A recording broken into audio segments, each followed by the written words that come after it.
Thank you for joining us on another episode of Popcorn for Breakfast with your wonderful co-host, your mighty co-host, Kirk. How's it going, Kirk? It's going great. Hello. Strong? Just pumping some iron, trying to get godlike, like your boy Thor. Yeah. I mean, Hemsworth shape is that's a next level. That's I don't think I think you have to be godlike in order to achieve it. I don't know how he does it. It's amazing. I've seen the Instagram videos. I mean, I've seen what he does, but I still don't believe that it's actually attainable. I am your other co-host, Cam. I'm wearing the Thor dad bod, bro Thor, I think is what they call him. That's the shirt that I'm wearing. Yes. Because that Thor physique is definitely attainable.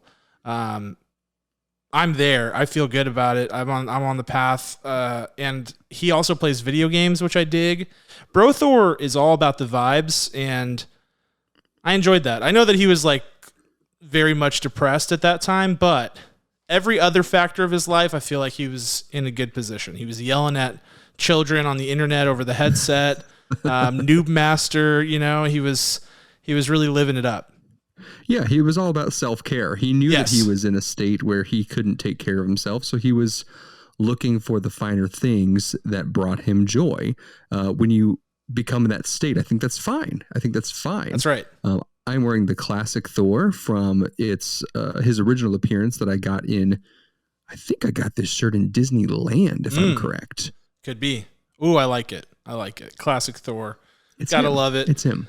And we are going to be talking all about Thor today. We are going to be talking all about Thor because the new film, Thor Love and Thunder, the fourth film in the Thor franchise, has officially hit the theaters, and Kirk and I just returned from the theaters after having seen it. We're rapidly approaching 1 a.m. here on Friday morning. And so we were just so dedicated. We wanted to get this review out to you guys. We're all about the hustle. And it's been a weird week because we didn't have our stream Monday night because of the 4th, but we knew that Thor was coming out, so we just said, you know what? Let's just put all our chips in that basket.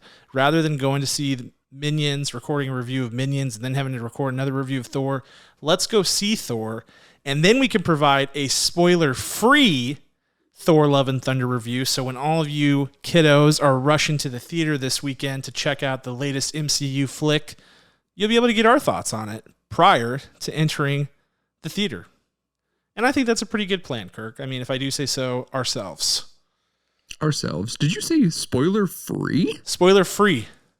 We can't give too much away this time, guys. So no. It's going to be a little bit different. It's like a throwback to our original format. So strap in and listen freely, because we're not going to tell you any of the nitty-gritty details. You don't have to worry about it. We'll talk about what makes the movie good, what makes the movie bad, if there's anything that makes it good or bad, and we'll get into it. This is going to be extreme. We've done this one other time. We did it with Suicide Squad. The Suicide Squad, I should say, James Gunn's. And it's an extremely difficult task, but it's good. It hones our skills. It keeps us sharp. It makes us react to things rapidly, very rapidly. Like we left the theater no more than 30 minutes ago, so I haven't even really had time to let this marinate. Usually we sit on movies for days prior to recording our reviews. So that's right. This will be quite the task. And, there's always these things like you hear people say it. Upon watching the movie a second time, I thought this, which is very true. Sometimes your brain doesn't take in everything the right way to interpret it the first time, or the way that you can have a later final interpretation that's different. So we'll be testing our recency bias here. We'll be testing our skills to be able to give a score that we can stick with after one viewing. 30 minutes later, we're just going to go. Are you ready, Kirk?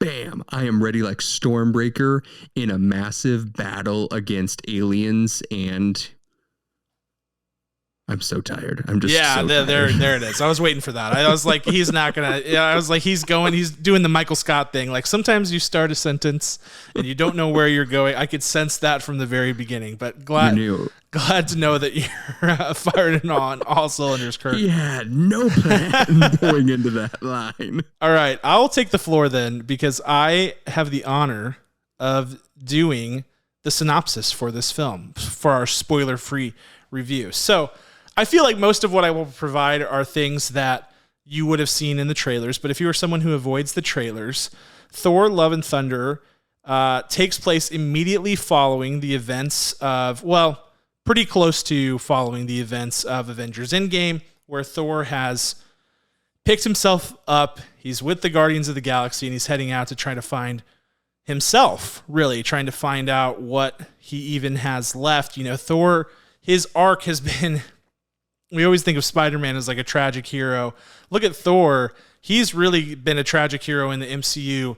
Lost his mom, lost his dad, lost his brother Loki. Has no idea that Loki's actually still out there. He's lost Heimdall. You know, he's lost all these people. He's broken up with Jane. He you know, he's lost Tony Stark. I mean, just endless numbers of complaints and issues in his life. And so he's had quite the arc, and so he needs to reset. So we start the movie with a little bit of like Zen Thor. He's trying to find himself, and he realizes that, you know, it's time for him to spread his wings and kind of go off and do his own thing. But right as soon as he does, there's a new threat, and that is Christian Bale appearing as Gorr the God Butcher. Big time casting for an MCU villain. And, of course, as also shown in the trailer, he reunites with an old flame, who is Jane Foster, who is now donning the title of the Mighty Thor, complete with a reassembled Mjolnir.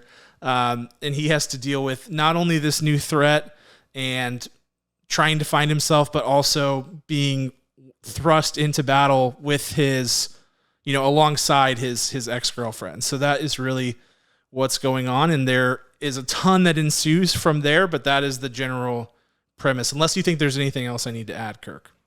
No, I mean, some of our favorites are back. We get Valkyrie, who was introduced in Ragnarok. Yes. We get Korg, a fan favorite, absolute fan favorite.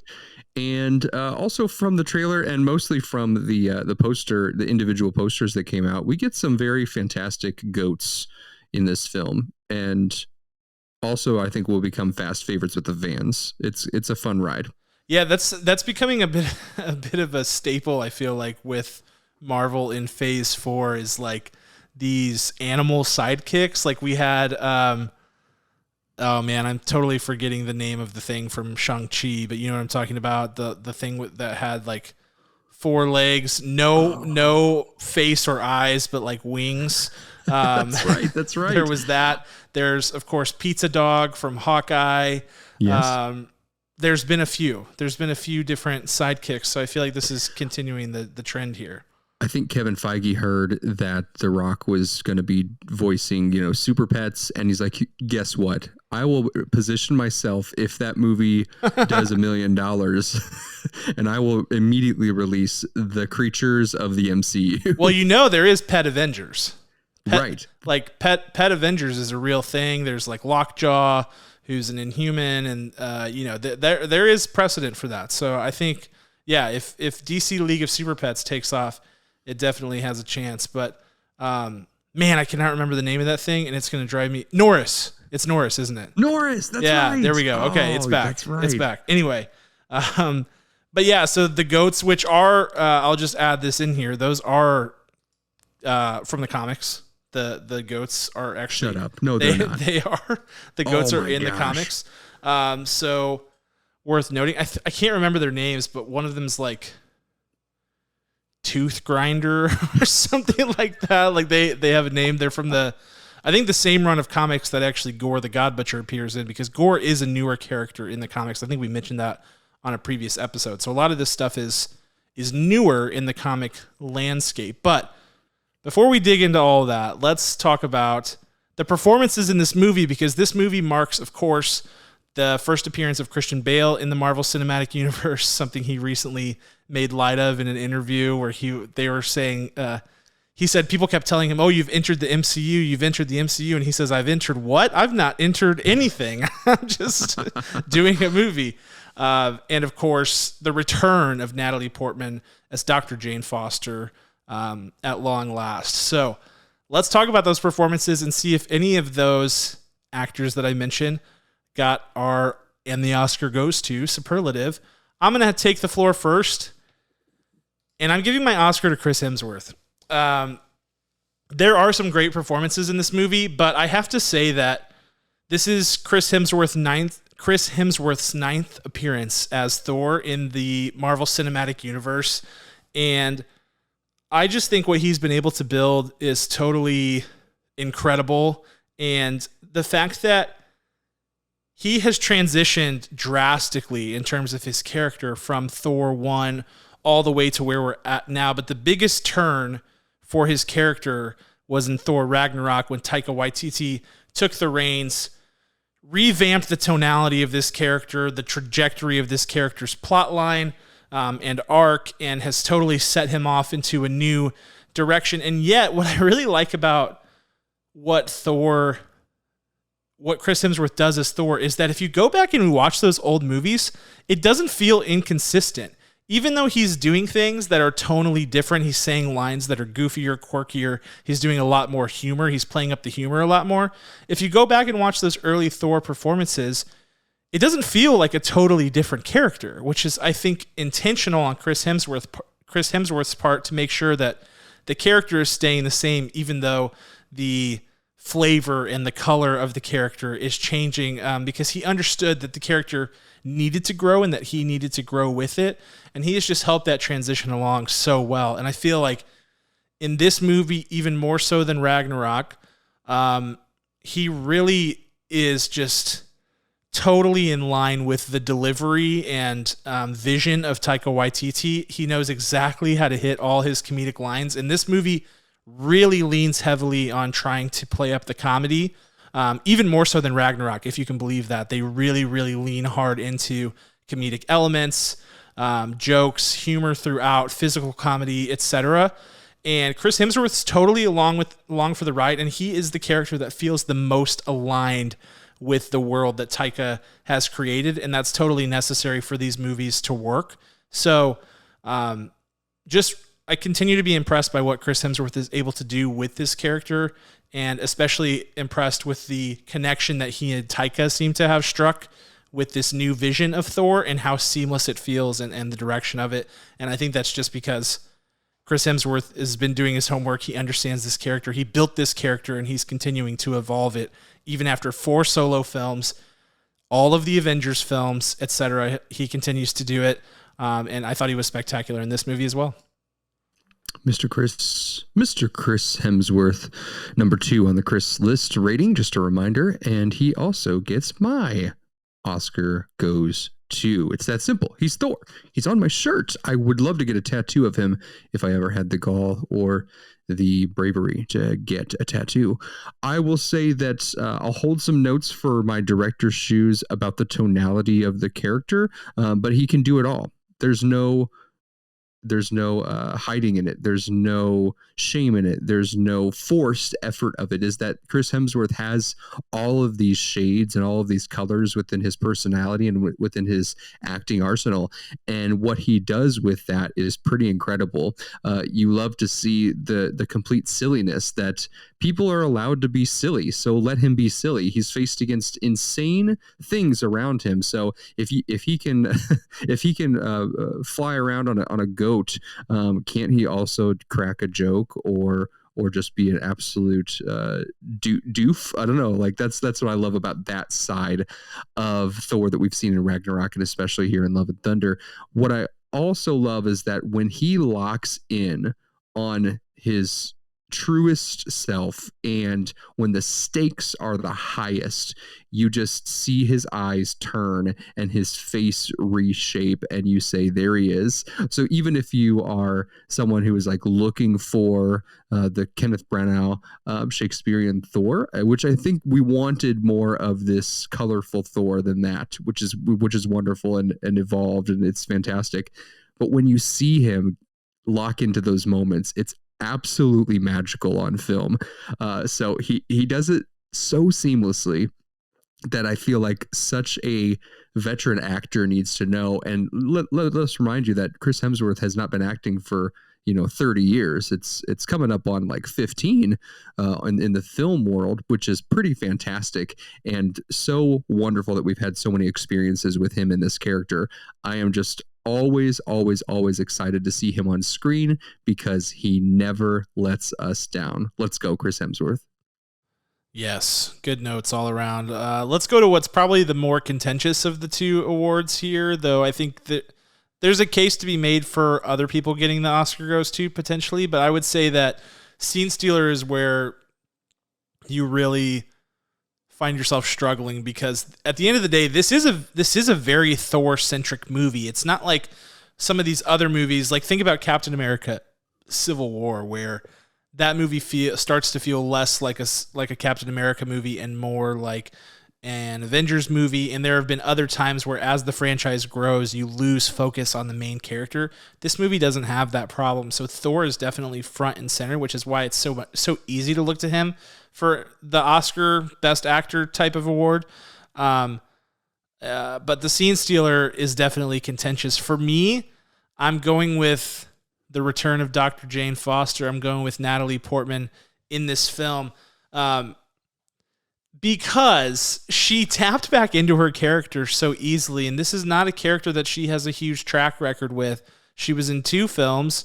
In both of those movies, there wasn't a ton of time for character development. I mean, Chris Hemsworth has done this 9 times with Thor.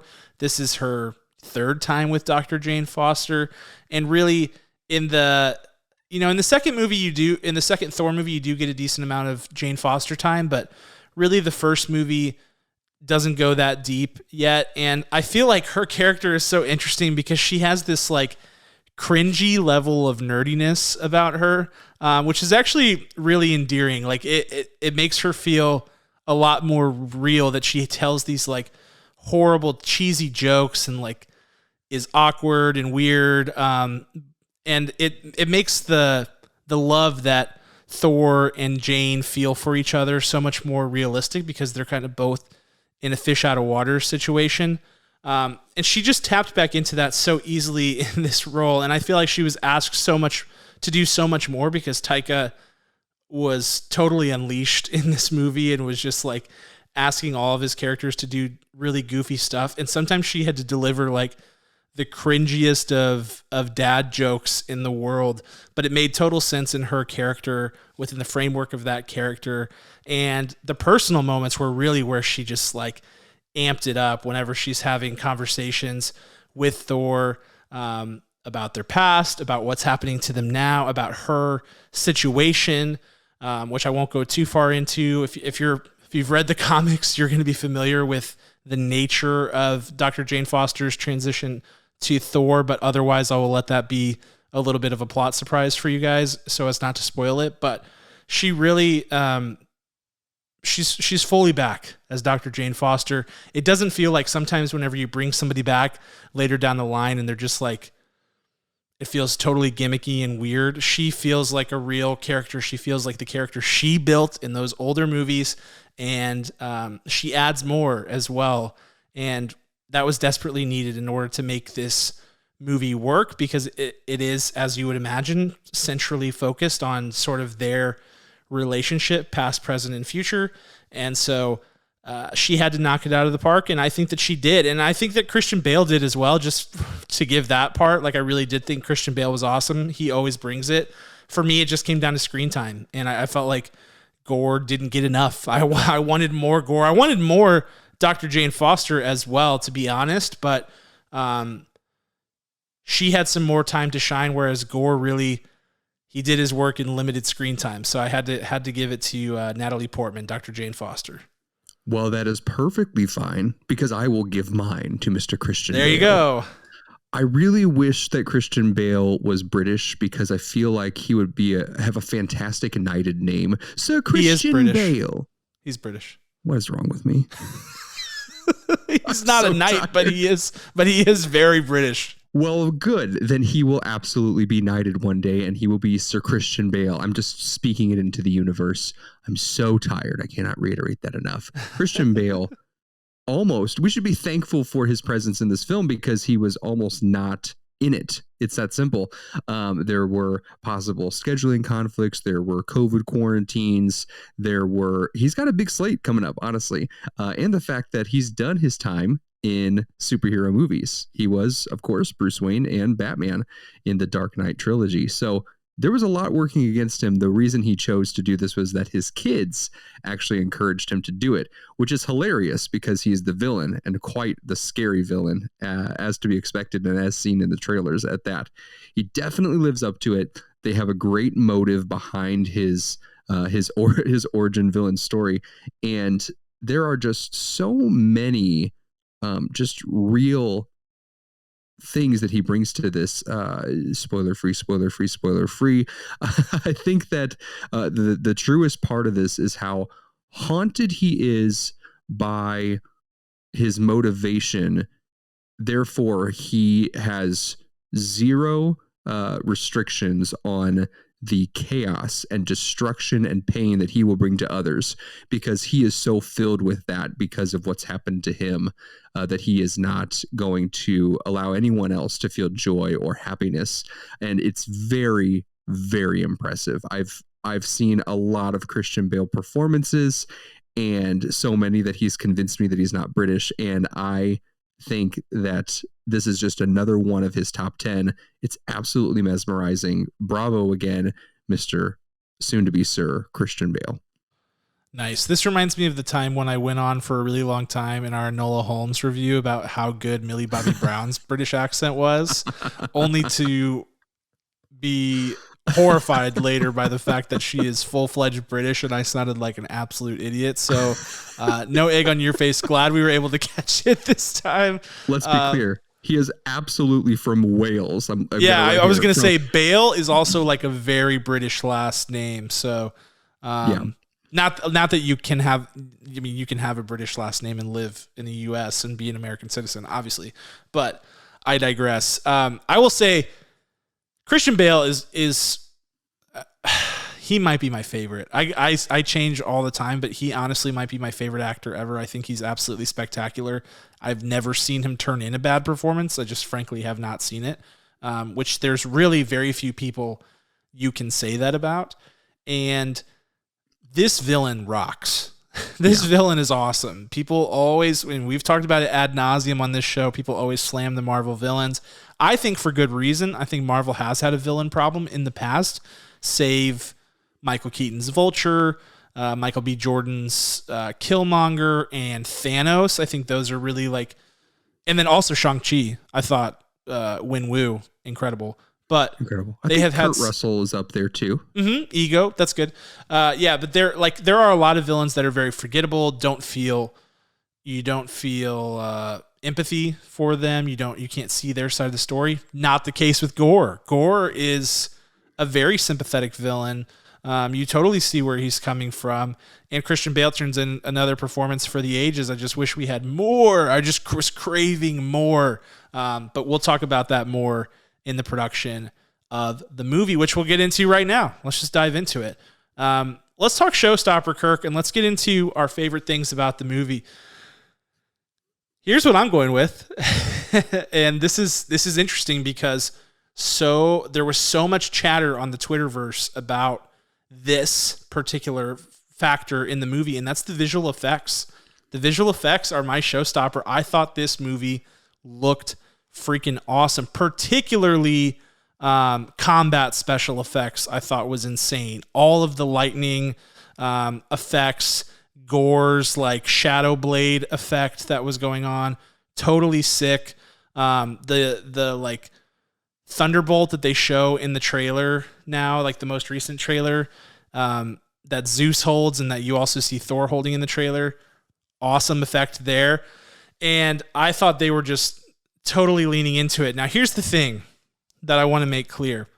In the trailers, there was a lot of talk about the backgrounds, okay? Like, to provide some context, this film, like many of the Marvel projects and many of the projects coming out of Disney right now, did use the stagecraft technology called the volume, which we've talked about on this show before. This is the LED panels that create a digital set around the performers so that they can see. It is a replacement for green screen, and it allows the characters or the actors playing the characters to interact in what looks like a more realistic environment for them. So it's It's good for the actors, and it can be really good. As we've seen in The Mandalorian, it can be excellent. The Mandalorian, Loki, two great examples of how to use this technology effectively. That said, it has come under criticism lately because there are times where under the wrong direction, particularly the wrong cinematography, it can look really cheap and it can make things stick out like a sore thumb. I think we saw a little bit of that in Obi-Wan Kenobi. We saw a lot of that in Book of Boba Fett. There are just times where it doesn't look quite right. And a lot of that's due to the lighting. Lighting can be tricky with it. But, you know, Greg Fraser, who is the cinematographer for The Mandalorian, is obviously a genius. He did amazing work with it and made those textures look so real. As well as Loki, and I'm going to pull up the name of the cinematographer because I think she's fabulous, and I have totally forgotten her name. But under the right direction, it can be done really well. And in the trailers for this movie, people were pointing out like, oh my gosh, look how cheesy it looks. Autumn Durald Arkapaw is the name of the cinematographer from Loki, by the way. But people were saying that, particularly in the scene that they kept showing with the Guardians of the Galaxy, where they're on that planet and there's kind of that like purplish blue sunrise backdrop behind them. They're like, oh my gosh, this looks so cheesy. But in the finished product, it did not look cheesy. And in fact, that particular scene is actually like a throwback to like 80s glam rock, I don't know, adventure type movies. Think Labyrinth, think like Fraggle Rock, think like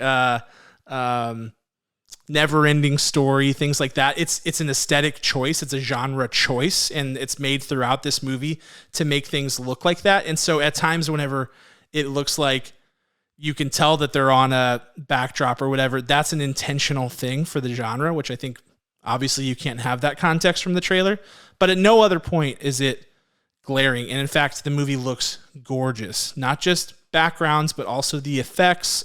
There are some really ambitious choices with the special effects, particularly whenever they go into like the shadow realm, which you see in the trailers, like the black and white area that we constantly see Gorr in. That's kind of like where he hangs.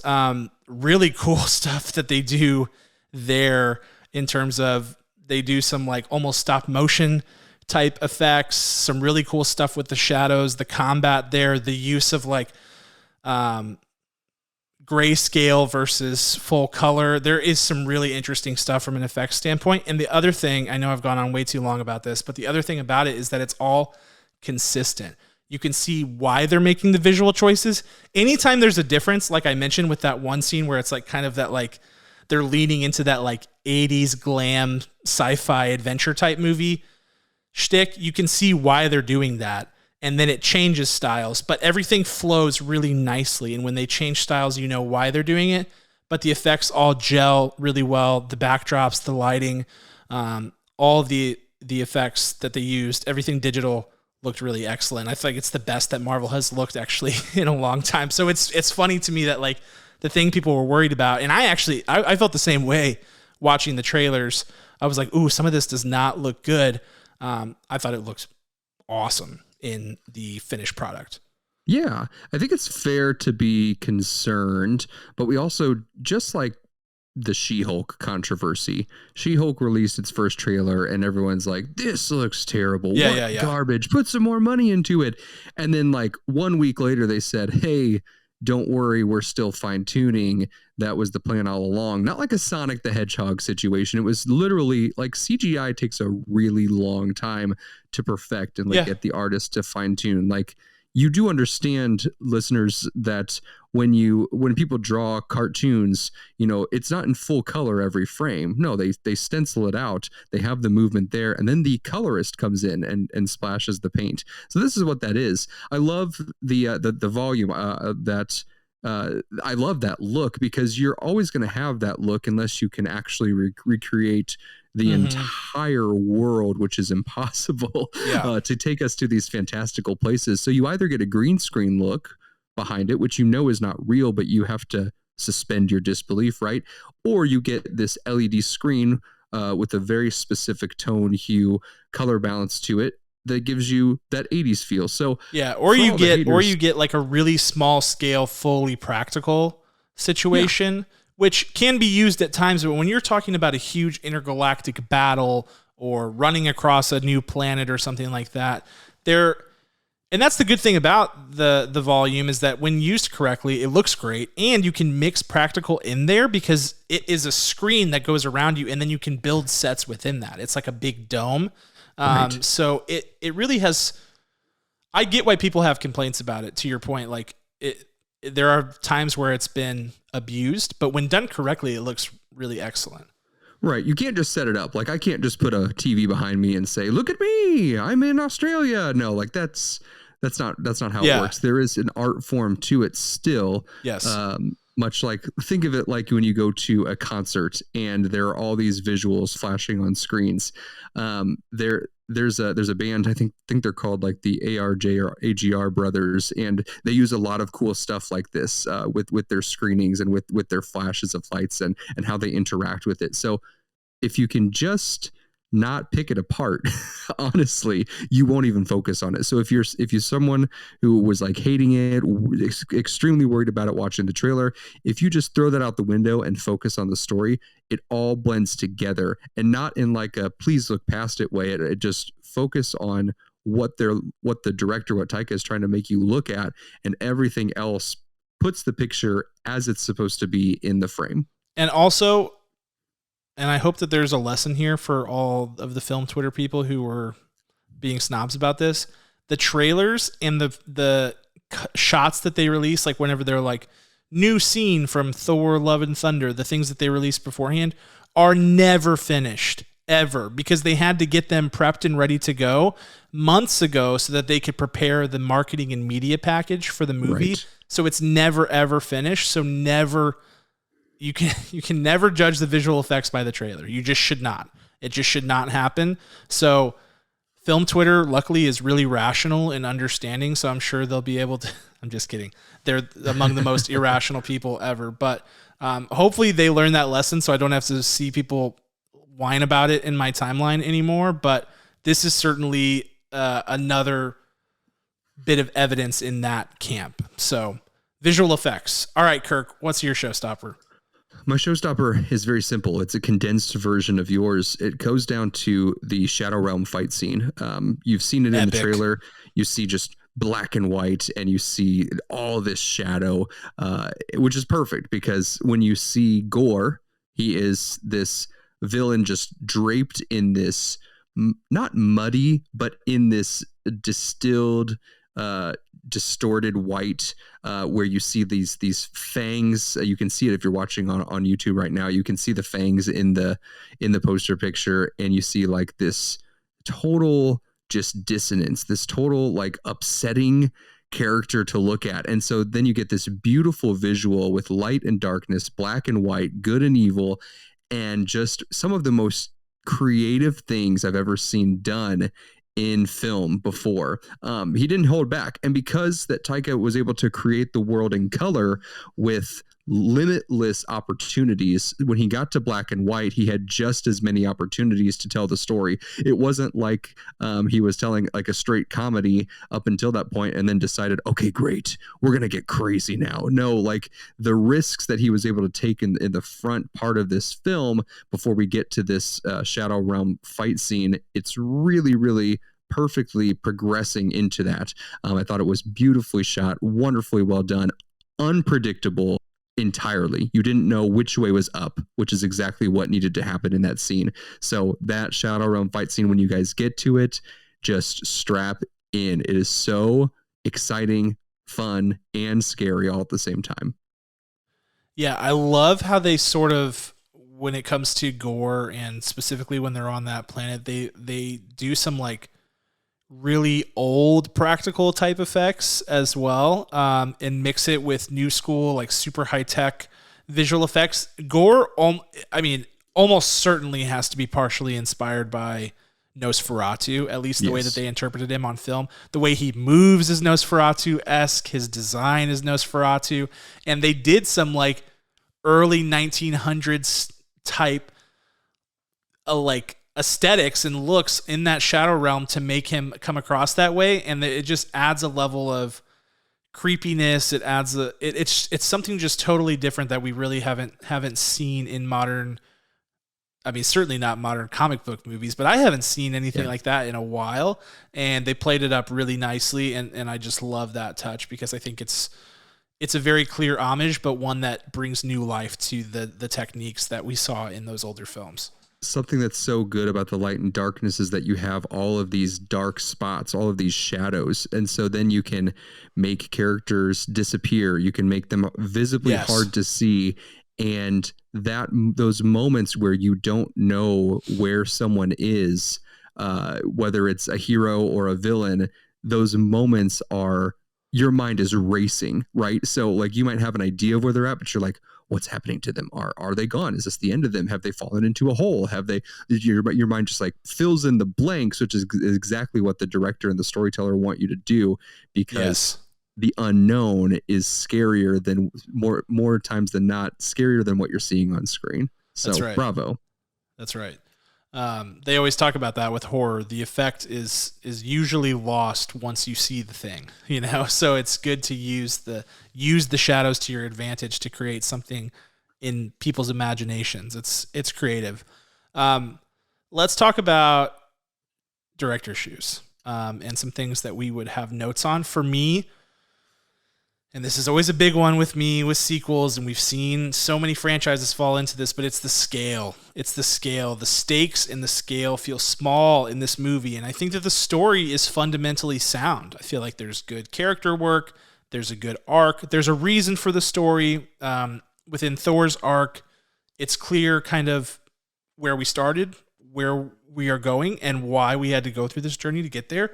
So the story, I don't have a problem with. Certainly some pacing issues.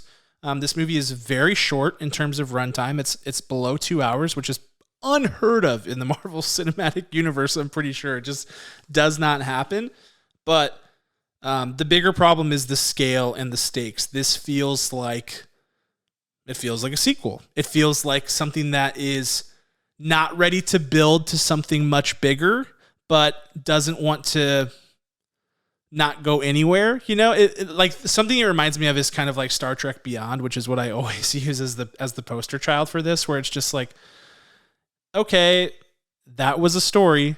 Like it doesn't necessarily super further the character from where we found them. They do some stuff with Thor, but I feel like ultimately it feels like another chapter in the book of Thor rather than like its own thing and its own installment, and it doesn't feel like the stakes are incredibly high. I don't feel like at any point you're concerned about the outcome of it, or there are all these competing forces that are making it feel like you're being pulled in different directions, and you're like, oh man, if this happens or that happens or this happens, I'm going to be really upset, because it all just feels very self-contained. Which in some ways is refreshing for Marvel, because I literally just talked about with Doctor Strange and the Multiverse of Madness that movie felt like it was being pulled in different directions by the MCU, by the fact that it was beholden to all of these different storylines and plot lines that were happening.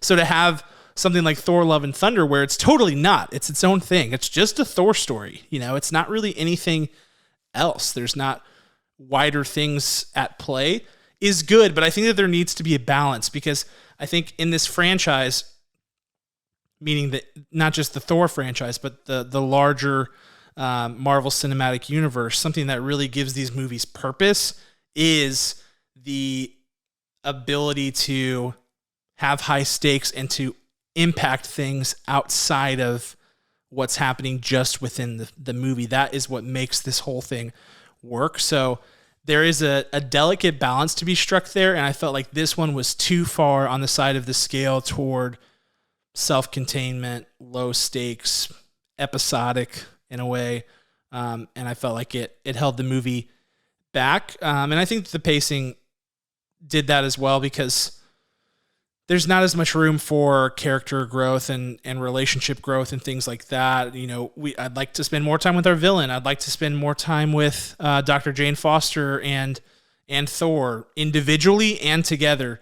There are just a few different ways. I mean, Tessa Thompson's character, Valkyrie, is mostly an afterthought in this movie. It just feels like she got more time in Ragnarok, and it's not really clear what her total role is in this movie. So I think the bigger issue for me, more so than pacing, is definitely scale and stakes, but pacing, I think, contributed slightly to that as well.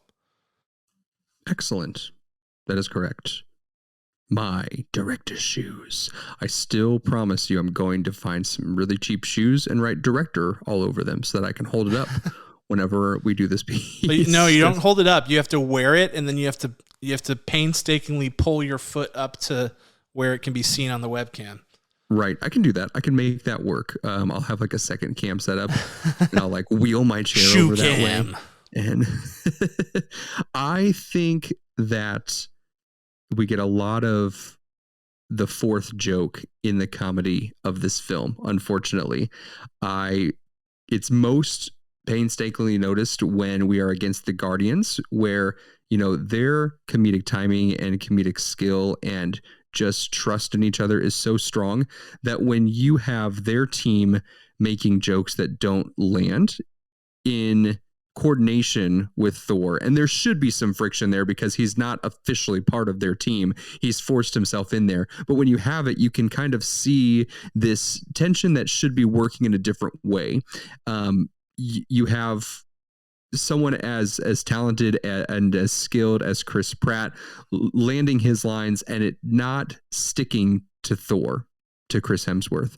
So I think that there's too much of what's commonly referred to now as the fun run, made famous in Parks and Rec, where they would just get to have X amount of takes where they just did whatever they wanted. They improv'd. I think that there is some forced improv in here, or too long of improv that was allowed that then was written into the script. And those nuances, I think, held this movie back, because there are moments specifically with Jane and Thor where we want to feel what they're feeling, whether it be more awkward, whether it be more loving and more engaged, like lovers, like latched onto each other, right? Like having an intimate moment of what they're searching their feelings.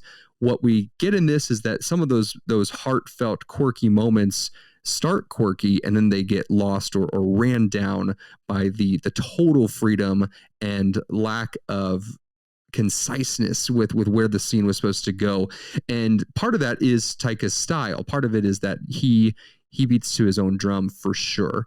And that kind of humor, it just absolutely slays in a lot of markets. And to his benefit as well, it's what made Thor Ragnarok so great, but it had more of a tighter leash on it. He had more of a vision per scene versus let's do what we want because we can. And that's what it felt like with this. So I also agree that this movie absolutely was a great story to be told. You're not going to look back at this years later and say, you know, like Rocky VI, where you're just like, why are we doing this again? This is not that case at all. You'll look at this and you'll say, oh, great, that next story in the Thor saga was really important for XYZ. Or even if this is the last Thor standalone film with Chris Hemsworth, you know, all in all, you will look at this and say, number 1 is great. Number 2 happened. Number 3 was fantastic. And number 4 was great to enjoy what was going on with the character study of him. So all in all, I really do. For me, it really felt like, again, the fourth joke, which is jokes should be in rounds of 3. They were continuing those things over. They were allowing too much freedom for the characters in those comedic moments, and they didn't rein it in. And specifically, if you look at Thor Ragnarok, there are these quick jokes and then they run away from them. They drop them, and before you can realize what's happening with the insanity of some of those jokes, they're on to the next one, which is not related to the last one. So it's pretty great to see what that was in Thor Ragnarok. I wish we could have captured that magic before, but now that's where I stand with my director's shoes. I agree with that. That's my other big one. And I wanted to choose one, but that is definitely was a contender as well, because I felt like there were a lot of times where there are so many jokes per minute in this movie, like more so than we've seen in the MCU, I think, to date. And a fair amount, like more than you would expect, just don't land.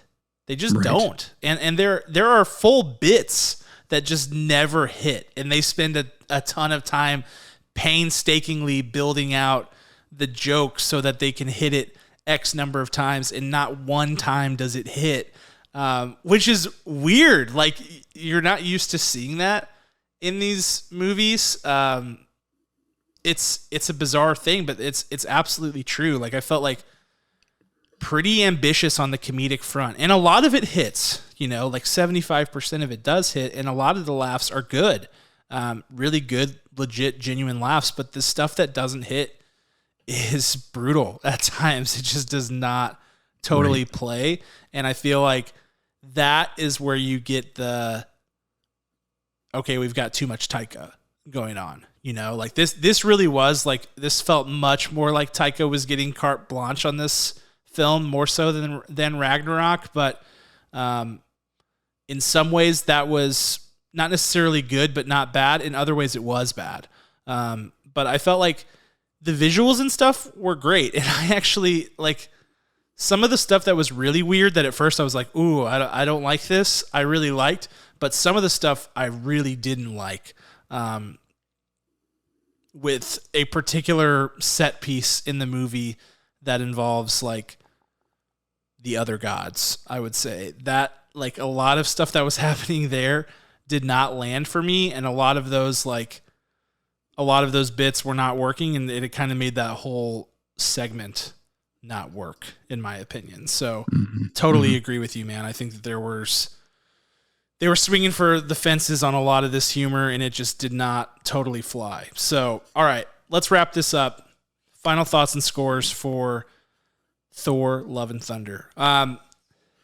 This is interesting because whenever Marvel Studios and Kevin Feige did their big Hall H San Diego Comic-Con reveal in whatever it was, 2018, 2019, where they were just dropping bombs left, right, and center, and we were hearing about all these movies.